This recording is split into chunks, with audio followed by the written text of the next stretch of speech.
बहुत दर्द था, ऐसा लगता था जैसे कोई जिस्म खींच रहा हो, जैसे बदन में कोई रगड़ चल रही हो। मैं पूरी ताकत से चिल्ला रही थी, मेरे मुंह पर हाथ रखा हुआ था। उसका चेहरा डर से पीला पड़ चुका था, आंखों में आंसू तैर रहे थे। वे बार बार मुझे चुप रहने का इशारा कर रही थी, जैसे मेरी आवाज़ सुनकर कोई आफत आ जाएगी। मेरे पापा बहुत गुस्से वाले इंसान थे, इज्जत के नाम पर कुछ भी कर गुजरने वाले थे। मैं जानती थी अगर पापा को मालूम हो गया कि मैं बिना शादी के माँ बनने जा रही हूँ तो वह एक पल नहीं लगाते मुझे मारने में। वही माँ ने जो सिर्फ जिस्म को जख्मी करके बल्कि आत्मा को भी निकाल रही थी। मेरा पूरा बदन टूट चुका था, पेट में दर्द की बहुत तेज लहर थी, बर्दाश्त नहीं हो रही थी। मुझे समझ नहीं आ रहा था मैं यहाँ कैसे पहुँची, ये सब क्यों हो रहा है। मेरे जिस्म से जिंदगी का रंग जैसे छीन चुका था और फिर वो पल आया जब दर्द मेरी बर्दाश्त से बाहर हो गया। मैं चीखी थी, रोई थी और फिर सब कुछ काला सा हो गया था। जब आँख खुली तो मेरे आसपास सब कुछ बदल चुका था। मैं एक फुटपाथ पर गंदी चादर बिछी थी और मेरे बगल में एक छोटा सा बच्चा पड़ा हुआ था। वो मेरी छाती से चिपटा हुआ था, रो रहा था, भूखा था। मेरे जिस्म पर पुराने कपड़े थे, मेरा सर चकरा रहा था, लोग मुझे घूर रहे थे, कुछ तरस खा रहे थे, कुछ नफरत से देख रहे थे। किसी ने मेरे पास कुछ पैसे रख दिए, किसी ने खाने का पैकेट, और मैं शर्म से जमीन में धंसती जा रही थी। यह मैं कहाँ आ गई थी? क्या यह मेरी जिंदगी था? ये किसी और की सजा जो मुझे भुगतने को मिला। बच्चा बहुत कमजोर था, उसकी सांसें धीमी चल रही थी। मैंने कांपते हाथों से उसे उठाया, उसकी आंखें मुझसे सवाल कर रही थी, माँ तू कौन है? मैं भी यही सवाल खुद से करती थी। मैं कैसे यहाँ पहुँची? मैं तो कुछ जानती नहीं थी। मुझे तो याद भी नहीं किसने मुझे छुआ, कौन था, किसने मेरी जिंदगी का सुकून छीन लिया था। मेरे दिमाग में बस एक धुंधली रात, कुछ चेहरे, कुछ हंसी, एक डांस क्लब और फिर अंधेरा। उसके बाद कुछ भी याद नहीं। मैं कैसे माँ बन गई, कौन था और यह बच्चा मैंने पैदा किया, मगर मैं खुद अपनी हकीकत से बेखबर थी। सर्दी थी, जिस्म कांप रहा था, मैं बच्चे को लपेटकर अपने सीने से लगा लिया। लोगों की नज़रें चुभ रही थी, जैसे मैं कोई पापी हूँ, कोई मुजरिम हूँ, मगर मैं तो खुद एक दुखियारी थी, बेबस थी। मुझे पता नहीं था। एक पल के लिए मैंने फैसला किया, यहाँ पड़ी रही तो ना बच्चा बचेगा ना मैं। मैंने उस बच्चे को मजबूती से पकड़ा, आसपास देखा, फिर एक औरत से मैंने पूछा यहाँ कोई अनाथ आश्रम है? उसने पता बताया और मैं चल पड़ी, नंगे पैर, आंखों में आंसू, सीने में दर्द, हाथ में बच्चा। अनाथ आश्रम के गेट पर पहुंची तो वहां के गार्ड ने मुझे ऊपर से नीचे तक देखा, जैसे कोई बुरी चीज दरवाजा खटखटा रही हो। क्या चाहिए? मैंने कांपती आवाज में कहा, काम और इस बच्चे के लिए जगह। उन्होंने अंदर मैनेजर को आवाज दी। वहां की मालकिन एक बूढ़ी औरत थी, चेहरे पर बहुत गुस्सा मगर आंखों में थोड़ी नरमी। ये तुम्हारा बच्चा है? मैंने हाँ में सिर हिलाया। नाम क्या है तुम्हारा? मेरा नाम, मेरे होठों पर कोई भी नाम नहीं आया। मैं क्या नाम रखती? कोई भी तो नहीं था जिसके नाम पर रखती। आखिर में चिकित्साते हुए कहा, रोशनी। रोशनी रख लेती हूँ, क्योंकि वही मेरे अंधेरे में एक छोटी सी रोशनी थी। बूढ़ी औरत ने मुझे एक छोटे कमरे में जगह दे दी और सफाई का काम सौंप दिया। मैं दिन रात काम करती, बाथरूम साफ करती, बर्तन धोती, फर्श साफ करती, मगर मेरी नज़र रोशनी पर होती। वही मेरी जिंदगी थी। कभी कभी वह बीमार हो जाती तो मैं सारी रात जागती रहती, उसके जिस्म पर गीला कपड़ा रखती, भगवान से प्रार्थना करती। पैसे नहीं होते तो लोगों के आगे हाथ फैलाती, जो कुछ मिल जाता उसी में दिन बिता लेती। आश्रम में कई बच्चे भी थे, उनके साथ भी मेरा लगाव हो गया था। वह मुझे रोशनी की माँ कहकर बुलाते थे, दिल में कुछ सुकून मिल जाता था। वक्त थोड़ा थोड़ा आगे बढ़ने लगा, मगर जख्म वहीं के वहीं थे। मैं हर रात सोने से पहले आसमान को देखती, सवाल करती, क्यों मेरे साथ यह सब? इसमें मेरी क्या गलती थी? अगर नहीं तो सजा क्यों मिली, और अगर थी तो क्या ये सजा कम थी? अक्सर रात में सपने आते, वही धुंधला चेहरा जबरदस्ती हड़बड़ा कर उठ जाती, रोशनी को सीने से लगा लेती। रोशनी अब बड़ी हो रही थी, उसकी आंखों में वही रंग था जो मेरे दिमाग में कहीं कहीं छुपा हुआ था।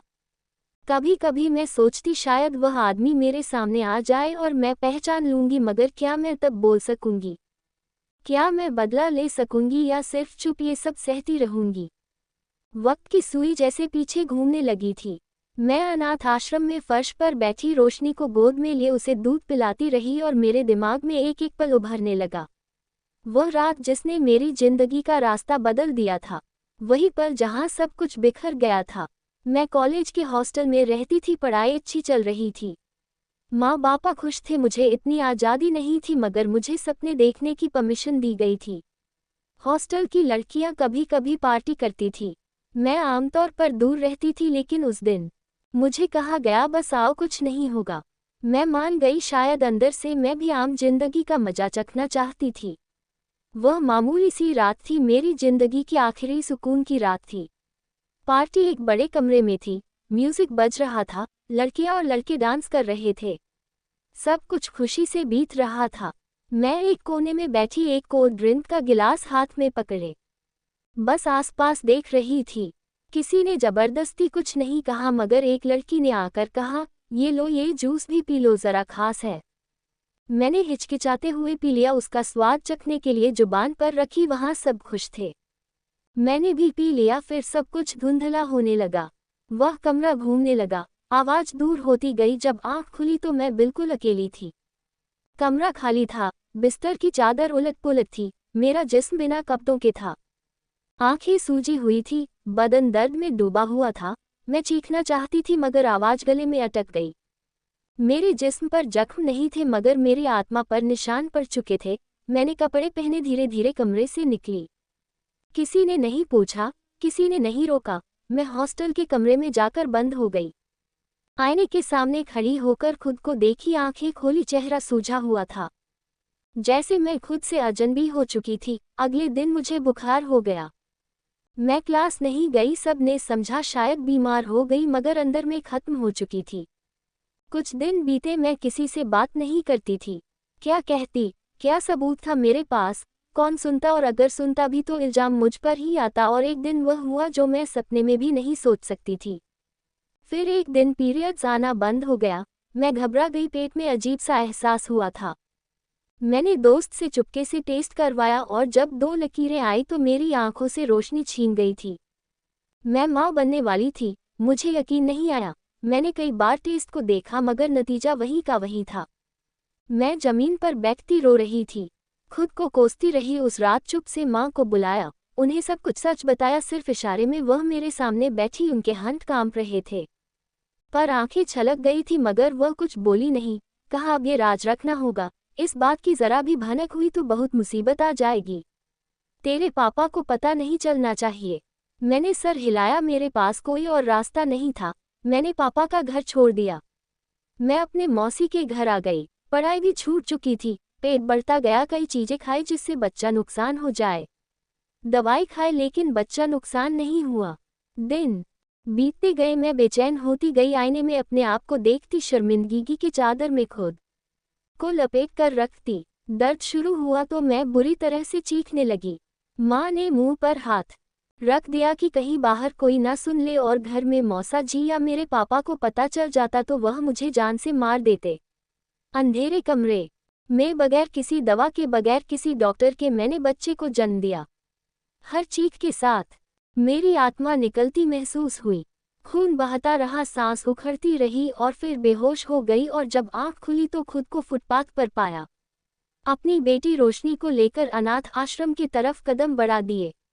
मेरे सामने एक कड़ी परीक्षा मेरा रास्ता देख रही थी और अब वही रोशनी मेरे लिए रोशनी थी।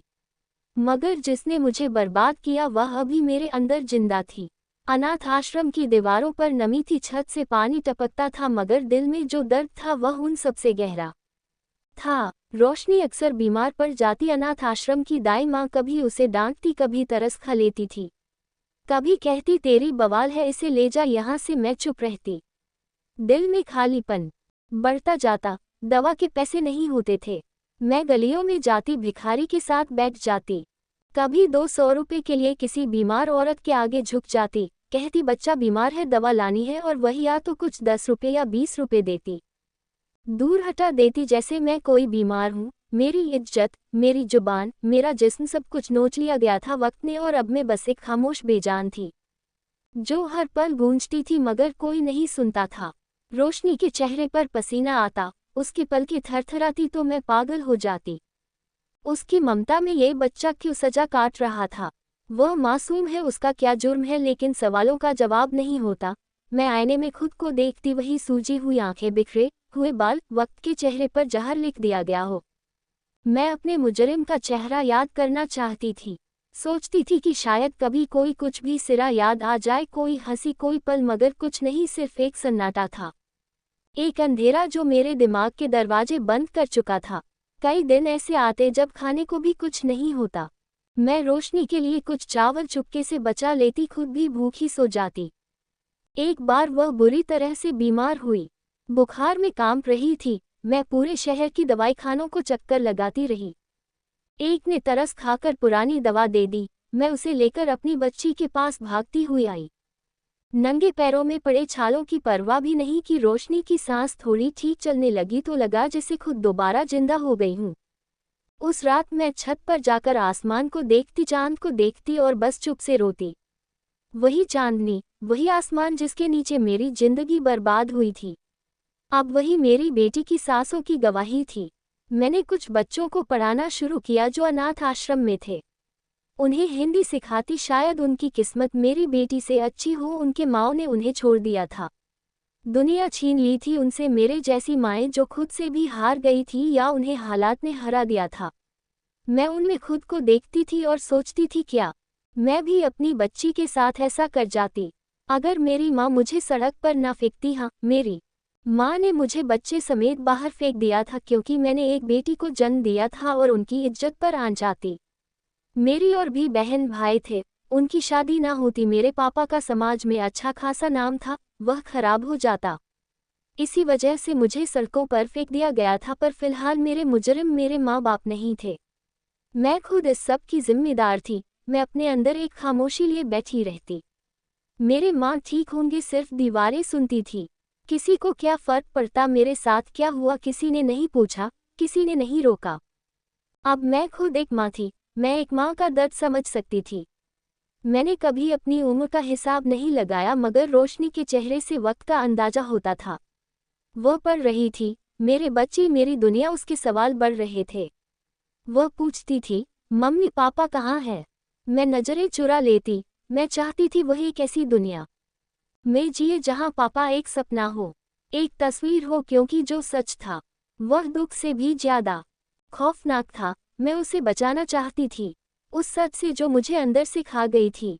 रोशनी की आंखों में कभी कभी ऐसी चमक आती थी जैसे वह दुनिया से अलग है। शायद वह मेरे जख्मों से नहीं, मेरे सब्र करने से बनी हो।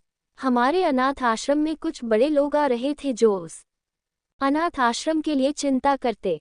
वहाँ की मैनेजर ने हमें तैयार रहने को कहा। मैंने पूछा तो उन्होंने बताया कि वह सर हमेशा यहाँ आते रहते हैं, उनका नाम शिवम है। वो पूरे अनाथ आश्रम में जैसे बिजली सी दौड़ गई, सबके चेहरे हैरानी से उभर गए। मैंने किसी से पूछा ये कौन है? जवाब मिला, इसका विदेश में कई ट्रस्ट का मालिक है और यह बहुत मशहूर आदमी है। मीडिया हर जगह उसकी तारीफ करती है। मैंने सोचा चलो ठीक है, जैसे और लोग आते हैं ये भी आ जाएगा। मुस्कुरा कर बच्चे से मिलेंगे, कुछ तस्वीरें लेंगे, फिर चले जाएंगे। मेरी जिंदगी तो वैसे भी तस्वीरों के पीछे दबी हुई थी, उनका क्या असर होगा? अब बच्चे कतार में खड़े हो गए थे। रोशनी मेरी गोद में थी, मैं बेखबर अपनी हंसी में मगन। मैंने उसे जमीन पर खड़ा किया, वह कांप रही थी, मेरे बाजू से लिपट गई। मैंने नरमी से कहा, बस कुछ पल, फिर हम अपने कमरे में चले जाएंगे। दिल में बेचैनी थी मगर मैंने उसे दबाए, खुद को समझाया ये सब नॉर्मल है। फिर दरवाजा खुला और वह अंदर दाखिल हुआ। शिवम कोट पैंट में, कंधों पर एक बड़ी सी सोल रखे हुए, चेहरे पर मुस्कुराहट मगर आंखों में एक झलक थी जो शायद मैंने कहीं देखी थी। देखते मेरा जिस्म सुन्न हो गया था। जो मेरी आंखों ने देखा पर दिमाग ने मना कर दिया, मगर दिल ने जैसे कुछ कहा। एक पल के लिए लगा मैं आईना देख रही हूँ। रोशनी का चेहरा किसी और के चेहरे में बिल्कुल कोई फर्क नहीं था।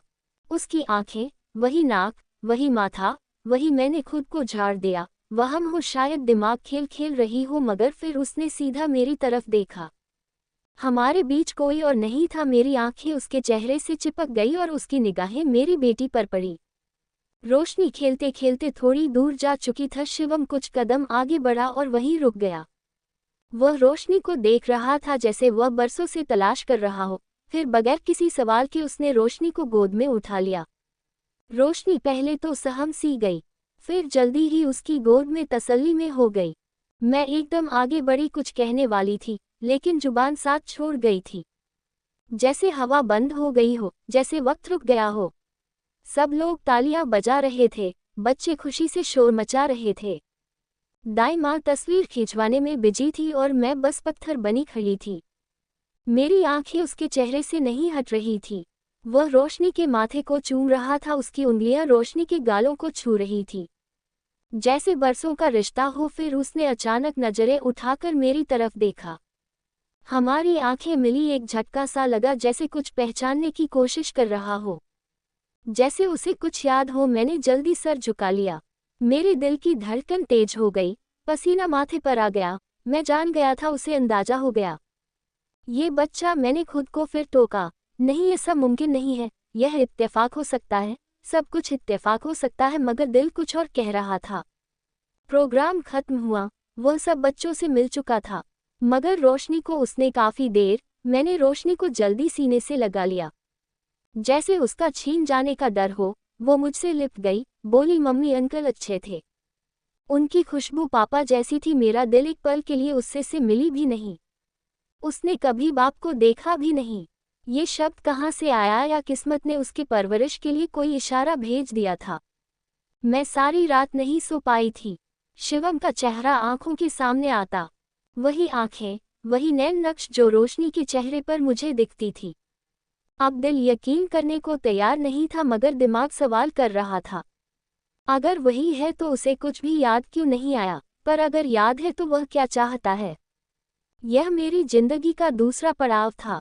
मैंने रोशनी को गोद में लिया, उसके चेहरे को चूमा, एक फैसला दिल में कर लिया, मैं अब चुप नहीं रहूंगी। अगर वही है जिसने मेरी जिंदगी को इस मोड़ पर लाया है, मैं उसके सामने खड़ी हो जाऊंगी, चाहे नतीजा कुछ भी हो जाए। मुझे उसके मुंह से वह सब कुछ जानना है। वह हादसा नहीं था, कुछ न कुछ छुपाया हुआ था, और अब मैं और ज्यादा चुप नहीं रह सकती थी। शिवम की नज़र, उसकी नई पहचान, सब ने मुझे जकड़ कर रखा था। मेरी चुप्पी अब किसी काम की नहीं थी। जंग शुरू हो चुकी थी, सच की जंग, इंसाफ की जंग और मां होने की हक की जंग। शिवम कुछ देर रोशनी को गोद में ले खड़ा रहा, उसकी आंखें जैसे वक्त की धुंध में किसी बीते हुए कल को खोज रही हो। जब भी आता था, ना मुस्कुराता था, बस चुप से रोशनी के चेहरे को तकता था। मैं थोड़ी पीछे खड़ी थी, एक पल मेरा दिल किसी बम की तरह धड़क रहा था। मेरे कदम वहीं रुक गए थे। मैं ना आगे बढ़ पा रही थी, ना पीछे हटने की हिम्मत हो रही थी। आंखें धुंधला रही थी, दिमाग में एक ही शब्द गूंज रहा था, क्या वह जान चुका था या कुछ महसूस कर चुका है? उसने रोशनी के बालों में हाथ फेरा, धीरे से उसका माथा चूमा, पर वह अजीब था। उसमें बाप का साया महसूस हुआ था, जैसे बरसों से जुदाई के बाद कोई अपना छू रहा हो। मैं होंठ दांतों में दबाए, कोई चीख न निकल जाए। ये सब बर्दाश्त करना बड़ा मुश्किल होता जा रहा था। रोशनी की गोद में उसका आराम से बैठना, उससे हंसकर बातें करना, जैसे अपनी पहचान बता रहा था। ये वही बच्ची थी जो बुखार में तपती रहती थी, जिसके लिए मैं भीख मांगने पर भी तैयार हो गई थी। आज वह एक अजनबी की बाहों में ऐसी बैठी थी जैसे उसके सच में पिता। वह अजनबी शायद मेरा मुजरिम था, शायद मेरी बेटी का बाप। और मेरी तरफ आंखें टकराई तो एक पल के लिए सब कुछ थम सा गया। वो पल ऐसा था जैसे कोई पुराना सपना आंखों के सामने जिंदा हुआ हो। उसकी आंखों में उलझन थी, जैसे वह कुछ पहचानना चाहता हो, जैसे किसी पुरानी परछाई की तरह मेरे दिमाग में उभरा हो। मैंने नजरें झुका ली, मगर देर हो चुकी थी। वह कदम बढ़ाकर मेरे पास आया, रोशनी को धीरे से बाजू में संभाला, हल्की आवाज में पूछा, ये बच्चा कहाँ से आया? मेरी जुबान लड़खड़ा रही थी। मैं तैयार नहीं थी, दिल चाहा कि सब कह दूं, चीख कर बता दूं, ये तुम्हारा बच्चा है। वही जिसकी माँ तुमने अपनी यादों से मिटा दिया है, वही जिसको तुमने बर्बाद किया। लेकिन मैं चुप रही, पूरी टूट चुकी थी। मरे हुए शब्दों में कहा, जी यह अनाथ है, कोई इसे हमारे दरवाजे पर छोड़ गया था, हमने इसे पाल लिया। मेरी आवाज कांप रही थी, शायद वह सुन चुका था। उसकी निगाहें मेरे चेहरे पर थी, जैसे वह मुझे पहचानने की कोशिश कर रहा हो। चुप से मेरी धड़कनों को सुन रहा हो। उसने रोशनी की तरफ देखा, फिर मुझ पर नजर जमाई, वह पल जैसे लंबा हो गया हो। फिर उसने धीरे से कहा, आप कब से यहाँ हैं? मैंने निगाहें फेरते हुए कहा, करीब 6 साल हो गए हैं। वह कुछ देर चुप रहा, फिर रोशनी को वापस मेरी गोद में दे दिया। एकदम पीछे हट गया। रोशनी उसके चेहरे को हैरानी से देख रही थी, जैसे अभी उसके गोद से मेरे गोद में आने का दिल ना हो। मैंने रोशनी को सीने से लगा लिया, मेरे दिल में घुटन होने लगी। शिवम ने दाई माँ से बातें की, फिर चला गया, मगर उसकी नजरें बार बार पीछे पलटकर मेरी तरफ आ रही थी। मुझे लगा जैसे वह कुछ कहेगा, कुछ पूछेगा, मगर वह कुछ बोला नहीं, चला गया। उसके जाने के बाद मेरे कदम कमजोर हो गए। मैं रोशनी को लेकर अपने कमरे में आ गई, दरवाजा बंद किया, फर्श पर बैठकर फूट फूट कर रो दी। मुझे लगा मैं दोबारा उसी कमरे में पहुंच गई हूं जहां वह जालिम होता था। मैंने अपने सीने से रोशनी को लगाया, उसके माथे पर किस किया और कहा, बेटी तेरा सच एक दिन खुद तेरे सामने आकर खड़ा होगा। उस दिन शायद मेरी चुप्पी टूट जाएगी। अगले दिन जब दाई माँ ने मुझे बताया, शिवम ने खासतौर पर तुम्हारे काम की तारीफ की है। वह चाहता है कि तुम इस अनाथ आश्रम की देखभाल करो, बच्चों के प्रोग्राम देखो। मैं चौंकी, दिल में वही बेचैनी जागी, क्या वह मुझे जानने की कोशिश कर रहा है या बस एक एहसान है, या मुझ पर नजर रखना चाहता है? मगर मेरे पास कोई जवाब नहीं था, सिर्फ सवाल थे। मैंने दिमाग में अपने सवाल बचा कर रखे थे। बच्चों को पढ़ाने लगी, कहानी सुनाने लगी। हर दूसरे हफ्ते शिवम का अनाथ आश्रम में आना अब रोज का काम बन गया। बच्चों से मिलने, रोशनी को हमेशा गोद में उठाता और मुझसे नजरें मिलाने से कतराता था, मगर मैं जानती थी उसकी नजरें हर वक्त मुझे तलाश करती थी, जैसे वह खुद को किसी भूले मंजर में देखने की कोशिश कर रहा हो। एक दिन वह मेरे पास आया, वैसे ही अंदाज में जैसे कोई अजनबी बात शुरू करना चाहता हो। आप यहाँ कब से हैं? मैंने जवाब दिया, जब से रोशनी है तब से। उसने गर्दन झुका ली, कहा, ये बच्ची अजीब, इसमें कोई बात है? मैंने धीरे से कहा, हो सकता है, हर बच्चा की एक निशानी होता है, किसी का याद। वह चुप हो गया, फिर चला गया, मगर उसके कदमों की चाप देर तक मेरे कानों में गूंजती रही। मेरे दिल में अब सिर्फ डर नहीं था, बल्कि वह दर्द भी था जो फिर से जागने लगा था। मुझे वह रात याद आई, वह कमरा, वह बिखरे बाल, उसकी निशानी मेरे पास मौजूद थी। ये सवाल अब जख्म की तरह अंदर धंसने लगा था, और वह जख्म शायद अब और ज्यादा दबने से सड़ने वाला था। यह अजीब बात थी, एक अजनबी दर्द, एक चुप्पी, एक संबंध, दो शब्दों के बगैर कायम हो चुका था, लेकिन किसी स्वीकार की कोई गुंजाइश नहीं थी। मैं जानती थी कुछ ना कुछ होने वाला है, पर्दा उठने वाला है, लेकिन कब और क्या? मैं तब भी जिंदा रहूंगी या एक बार फिर कुचली जाऊंगी? शिवम की आंखों में वह सवाल था जो मेरे वजूद में पिछले 5-6 सालों से बनकर फैल चुका था। जब वह रोशनी को गोद में लेता, जब उसके चेहरे को चूमता, तो मेरे दिल की दीवारें हिलने लग जाती। मैं चाहकर भी उसके एहसान से पीछा न छुड़ा पाती थी। शायद वही जिसने मेरी जिंदगी को एक पल में बर्बाद किया था। उस दिन वह चुप खड़ा था, कुछ पूछना चाहता था मगर शब्दों को तलाश कर रहा था। उसके जाने के बाद मैं अकेली बैठी थी, रोशनी सो चुकी थी।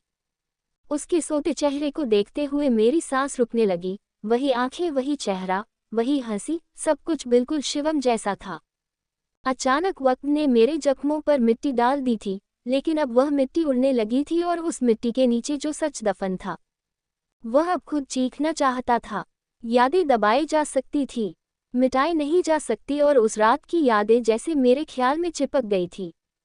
मेरे लिए ये सच एक फंदा बन चुका था। मैं जानती थी अगर शिवम उस याद को स्वीकार नहीं करेगा तो मैं क्या कर सकूंगी। मेरे पास कोई सबूत नहीं, कोई वीडियो कॉल और कोई आवाज नहीं, वह सिर्फ जख्म और रोशनी सबसे बड़ा सबूत थी। उसका चेहरा हर रोज मुझसे सच बोल रहा था, मगर क्या ये सच दुनिया को सुनाया जा सकता था? क्या वह इस बात को मान लेगा, यह उल्टा मुझ पर ही इल्जाम लगा देगा? रात की चुप्पी में मैं अपनी बेटी को सीने से लगाकर सोती, उसके माथे पर हाथ फेरती और सोचती, शायद किस्मत ने इंसाफ का एक रास्ता रखा है। शायद वह पल दूर नहीं जब सच खुद सामने आ जाएगा। मैंने अपने अंदर की कमजोरी को ताकत में बदलना शुरू कर दिया। खुद को संभाला, बच्चों को पढ़ाना शुरू किया। रोशनी के साथ वक्त बीतता गया। हर बार शिवम आता मैं खुद को मजबूत कर लेती। अगर कल को मुझे सच कहना पड़ा तो मैं झुकूंगी नहीं। अब वक्त था कि मैं खुद से सच को छुपाना बंद करती, क्योंकि सबसे बड़ी परेशानी यही है कि सच को छुपाया गया, बल्कि यह है कि उसे जानने वाला कोई नहीं था। मगर अब मुझे यकीन होता चला गया वह पल जब मेरी आंखों के सामने शिवम खड़ा होगा और मैं उसके सामने अपने जख्मों को दिखाऊंगी। शिवम हफ्ते में 2-3 बार जरूर आता था। शुरू में बस 3-4 बच्चों के साथ वक्त बिताता था, मगर फिर अब यह साफ हो गया था कि उसकी दिलचस्पी अब सिर्फ रोशनी में कुछ ज्यादा थी। अब वह आता सब बच्चों से मिलकर, मगर रोशनी के लिए वह बहुत अच्छे अच्छे गिफ्ट लेकर आता। रंग बिरंगे खिलौने लाता, गर्म कपड़े, चॉकलेट, कभी कभी कहानियां वाली किताबें। रोशनी को गोद में उठाता, उसके साथ खेलता, उसकी हंसी पर मुस्कुराता और फिर मुझे एक गहरी नज़र से देखता था। ऐसी नज़र जिसमें सवाल भी होते थे। मैं खुद को रोकने की कोशिश करती रही, जितना भी पास आता मैं उतना ही पीछे हटती रहती। रोशनी को बाजू में समेट लेती, उसके सामने दीवार बन जाती। मैं अपने आप को हर बार याद दिलाती, यह वही आदमी हो सकता है जिसने मेरी जिंदगी बर्बाद की है। मुझे उस पर भरोसा नहीं करना चाहिए, लेकिन दिल ऐसी बातें कम ही मानता, खासतौर पर जब सामने वाला दिन ब दिन आपके सामने सहाय हो। शिवम मेरी हर बात सुनता था। आय को या बच्चों की समस्याओं को दिलचस्पी से लेता, अक्सर ऐसे सवाल करता जिसे लगता वह मेरे बारे में और ज़्यादा जानना चाहता है।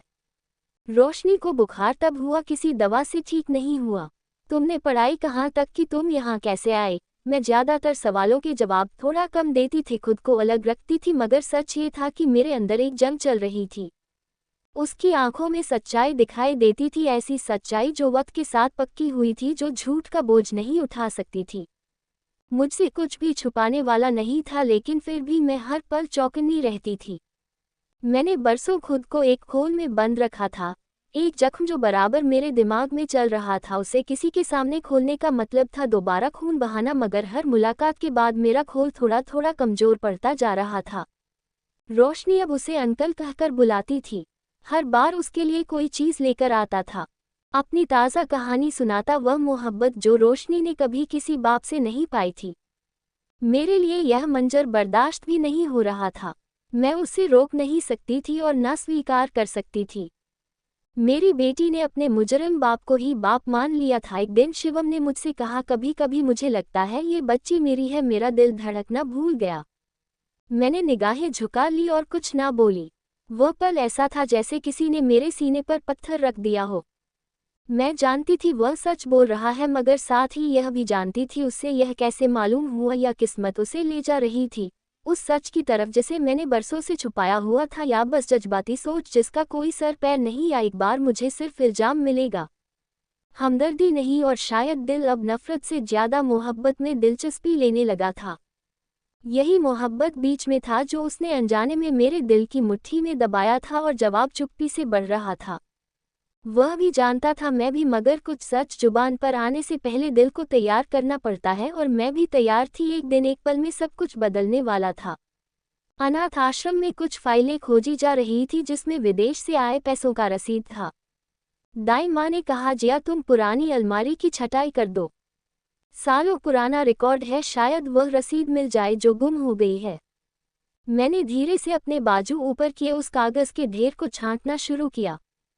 फाइलें बहुत गली पड़ी थी, कई पर दीमक के निशान थे, कुछ पन्ने मुड़े हुए थे, सबको अलग कर रही थी।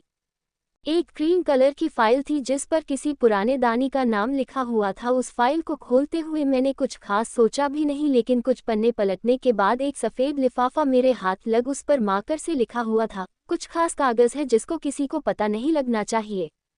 मेरा दिल बेचैनी से धड़कने लगा, मगर मैंने हाथ रोके बगैर लिफाफा खोला तो मेरे पैरों तले से जमीन निकल गई थी। उस रिपोर्ट पर लिखा हुआ था और उसको मैंने बड़ी ध्यान से पढ़ा। मेरे हाथ पैर कांपने लगे थे, आंखें सुन्न हो गई थी, दुनिया की हर आवाज़ जैसे बंद हो गई थी। कमरा बिल्कुल खामोशी में था, मगर मेरे आसपास सब कुछ सन्नाटे में डूब गया था। वह कागज़ जैसे मेरे हाथों में जल रहा था, वह शब्द मेरे अंदर चिंगारियां बनकर उतरे जा रही थी। सांस लेना मुश्किल हो गया, मुझे लगा अगर मैं बैठी ना तो गिर पड़ूंगी। मैं जमीन पर बैठ गई, ठंडी फर्श ने मेरे बेजान टांगों को सहारा दिया। ये सच था जो शक वर्षों मेरे दिल में था, वह अब कागज पर छपकर मेरी नज़रों के सामने था। शिवम मेरी बेटी का बाप था, वह आदमी जो हफ्ते में 3 बार मेरी बेटी से मिला था, जो उसकी मुस्कुराहट पर बड़ा गर्व महसूस करता था, वही उसका असली बाप था। मेरे दिमाग में धमाके होने लगे थे। वह रात याद आया जो उसका गिलास याद आया। धुंधला सा दिमाग में उभरा था, एक तस्वीर दिमाग में धुंधलापन याद आ रहा था। अब उस तस्वीर के नीचे एक नाम लिखा जा चुका था। सिर्फ मेरे अंदर शोर उठा था। मैंने दीवार का सहारा लिया, उन कागजों को दोबारा पढ़ा, जैसे किसी ने झूठा रिपोर्ट बनाया हो, शायद ये किसी साजिश का हिस्सा हो। हर नंबर, हर सिग्नेचर हकीकत थी। वह फाइल अनाथ आश्रम की पुरानी अलमारी में क्यों थी? किसने ये टेस्ट करवाया था? कब? कैसे? मुझे लगा शायद किसी नौकर ने शक में आकर यह जांच करवाई हो, शायद वह हकीकत तक पहुंचना चाहता हो मगर मुझसे कहने की हिम्मत ना हुई हो और उसने ये राज फाइल में दफन कर दिया हो। मैं वह फाइल लेकर देर तक सोचती रही। क्या करूं? शिवम को बताऊं? उससे सवाल करूं? चीख कर कहूं कि तुम मुझे ये सब छुपाते रहे? या उसके चेहरे पर उभरने वाली वह सच है, वह जो बार बार रोशनी के पास आता है, उसमें अपनी पहचान ढूंढता रहता है? क्या वह हकीकत में, या ये सब एक खेल था? मैं अंदर से टूट चुकी थी। अब नफरत की जंग एक रिश्ता सा महसूस होने लगा था। वही मेरे जख्मों का असली मुजरिम था, अब मेरी बेटी का बाप था। मैंने रोशनी को अपने बगल में सुलाया। उसकी नींद गहरी हुई। मैं उसके माथे को सहलाती रही। अंदर ही अंदर पल में कुछ नया ढूंढ रहा था, वह जो मेरी कोख से निकली थी, जिसे मैंने गलियों में मांग कर खिलाया, फुटपाथ पर सुलाया, जिसके लिए मैंने लोगों से भीख मांगी। वह किसी ताकतवर पैसे वाले की बेटी थी, जिस अनजान ने मेरी जिंदगी छीन ली थी, मगर अब मेरा सब कुछ बन चुका था। शिवम अगले दिन आया। हमेशा की तरह वह चुप था, हमेशा की तरह बच्चों के लिए गिफ्ट लेकर, रोशनी के लिए नया खिलौना, मेरे लिए एक नम भरी मुस्कुराहट। जानती थी वह, जिसे शायद अभी तक वह नहीं जानता था, और यही बात मुझे खुद बहुत परेशान करती थी। मैंने वह कागज को एक और बार पढ़ा। दिल की धड़कनें बेकाबू हुई थी। फैसला मुझे करना था, सच बताना था या चुप रहना था। एक बार फिर वही कब्र खोदनी थी जहां मैंने अपनी चीख दफन की थी। लेकिन अब ये सच सिर्फ मेरा ही नहीं था, ये रोशनी का भी था, और वह सच जो वक्त के साथ झूठ में छुपाया गया था। अब मैं बेकाबू हो चुकी थी। अब मैं बोलना चाहती थी। मेरी उंगलियां उस रिपोर्ट के कागज को थामे थी और मेरी आंखें एक फैसला चाहती थी। वह फैसला जो शायद मेरी जिंदगी का सबसे भारी पल था, मगर मैं तैयार थी। अब सिर्फ एक कदम बाकी था। सब सामने रख देना था और देखनी थी शिवम रोशनी का पिता है, मेरा मुजरिम। इस सच के सामने वह कैसा खड़ा होता है? दिल में डर की एक लहर थी जो हर पल बढ़ती जा रही थी। कमरे के कोने में मेज पर वह रिपोर्ट पड़ी थी, मगर मेरे दिल की धड़कन बेकाबू होने वाली थी। हर बार उसे हाथ में लेती, वापस रख देती, हर बार लगता अभी नहीं, अभी वक्त नहीं आया, और मौका मेरे दरवाजे पर खड़ा था। अनाथ आश्रम के ऑफिस में मौजूद था, हमेशा की तरह चुप और गंभीर, अपने सोचों में डूबा हुआ था। मैं कमरे में दाखिल हुई, दरवाजा बंद किया, हाथ में वह फाइल थी। मेरे कदम धीरे थे मगर दिल में तूफान। उसने मेरी तरफ देखा। पहली बार ऐसा लगा जैसे वह गवाही बन चुकी है। मैंने कुछ खास नहीं कहा, बस फाइल उसके सामने रख दी। कुर्सी खींचकर बैठ गई। उसने सवारिया नजरों से मुझे देखा, फिर फाइल खोली। पल तक वह पन्ने पलटता रहा। चेहरे का रंग थोड़ा बदल रहा था, फिर अचानक उसकी आंखें एक जगह रुक गई। उंगलियां वहीं ठहर गई जहां डीएनए मैच लिखा हुआ था। उसके चेहरे पर हैरानी की ठंडी लहर उभरी थी, फिर सांस गहरी होती गई। वह सीधा होकर बैठा, रिपोर्ट को दोबारा गौर से पढ़ा, फिर वह कुर्सी से पीठ लगाकर कुछ देर के लिए बिल्कुल चुप हो गया, जैसे उस रिपोर्ट ने उसके पैरों तले से जमीन खींच ली हो। मैं चुप रही, एक शब्द नहीं कहा। दिल में शोर मचा हुआ था, लेकिन होंठ सिले हुए थे। आखिर वह बोला बहुत धीमी आवाज में, मुझे याद नहीं। फिर उसकी आंखों में नमी तैरने लगी। उस रात में नशे में था, पार्टी में कुछ पिलाया गया था। मुझे कुछ होश नहीं था कि मैंने क्या किया, किसको दुख पहुंचाया। मेरे अंदर एक ऐसी आग उठी जो बरसों से दबी हुई थी, चीखों से बनी थी। मैं चीख कर रोती हुई खड़ी हुई। याद नहीं थी तुम्हें?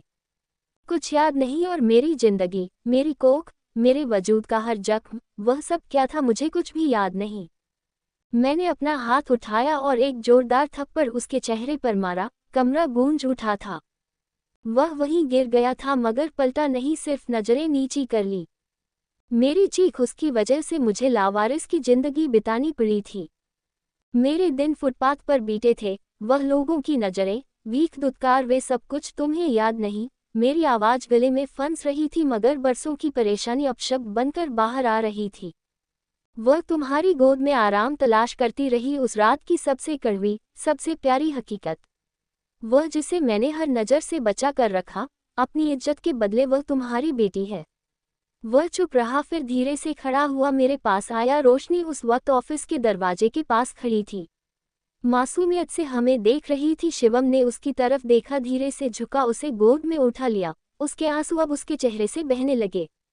मैं नहीं जानता था मैं उस रात का मुजरिम हूँ या नहीं, सिर्फ एक बेखबर गुनहगार, लेकिन अगर यह बच्चा मेरा है तो अब वह मेरा सब कुछ है। उसकी आवाज़ कांप रही थी। मैंने तुम्हारी जिंदगी छीनी मगर शायद अब वापस नहीं दे सकता, लेकिन मैं रोशनी का बाप हूँ और मैं उसका हर कर्तव्य निभाऊंगा। जो तुमने अकेले बर्दाश्त किया वह सब मैं मिटाना चाहता हूँ। मेरे आंसू थम नहीं रहे थे, वह मंजर मेरे अंदर दुखों का पहाड़ था। मेरी बरसों की नफरत एक पल में उसकी मोहब्बत को पाकर करची करची हो रही थी।